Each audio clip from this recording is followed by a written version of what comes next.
Hello everyone, আমি পৌলমি আর নতুন একটা ব্লগে সবাইকে অনেক অনেক ভালোবাসা।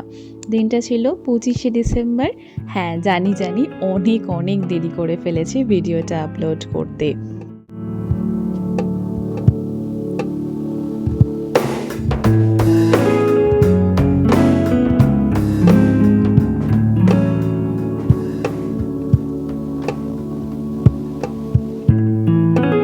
দিনটা শুরু করেছিলাম হাতে এক কাপ চা নিয়ে, সাথে 25শে ডিসেম্বর, তাই কেক মাস্ট আর এক পিস কেক।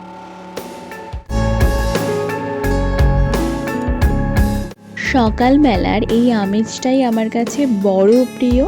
এক কাপ চা, সাথে বিস্কিট বা কেক, আর হচ্ছে সামনে জানলা, প্রকৃতির দৃশ্য।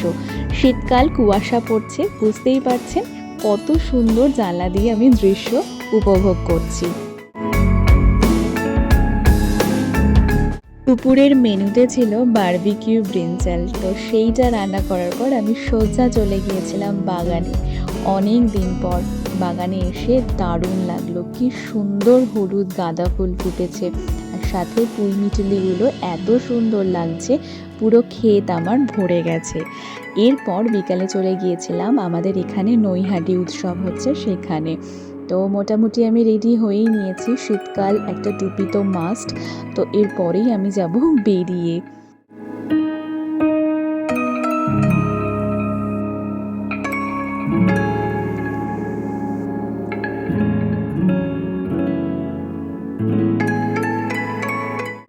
চলুন, টোটোতে উঠে গেছি, এরপরেই হচ্ছে গন্তব্যস্থান। তো সেখানে নেমে কি দেখলাম সেটা অবশ্যই শেয়ার করছি আপনাদের সাথে।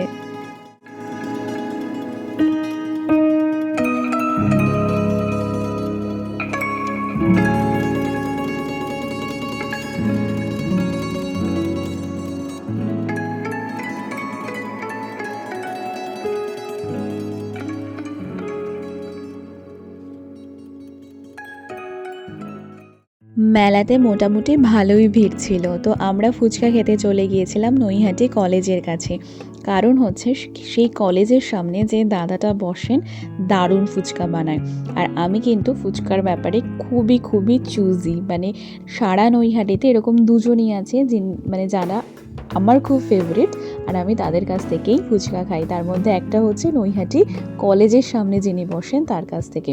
তো সেখানে চলে গিয়েছিলাম। প্রথমে খেয়েছিলাম জল ফুচকা, মানে টক ফুচকা, আর তারপরে নিয়েছিলাম হচ্ছে দই ফুচকা। দুটোই কিন্তু মারাত্মক রকমের ভালো ছিল। এরপর মেলায় দেখতে পেলাম অধরচন্দ্র দাসের সেই বিখ্যাত কৃষ্ণনগরের সরপুরিয়া। তো সেখান থেকে 2 পিস সরপুরিয়া নিয়ে নিলাম। অসাধারণ খেতে, যারা এখনও খাননি অবশ্যই কিন্তু ট্রাই করবেন।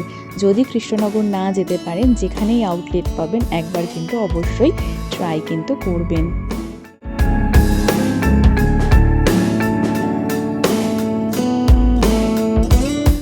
এরপর লাস্ট যেটা আমি ট্রাই করেছিলাম সেটা হচ্ছে ফিশ ফিঙ্গার। 4 পিসের দাম ছিল 100 টাকা। আজকে এই পর্যন্তই। ভিডিওটা ভালো লাগলে অবশ্যই লাইক করবেন, সাবস্ক্রাইব করে পাশে থাকবেন। Thanks for watching.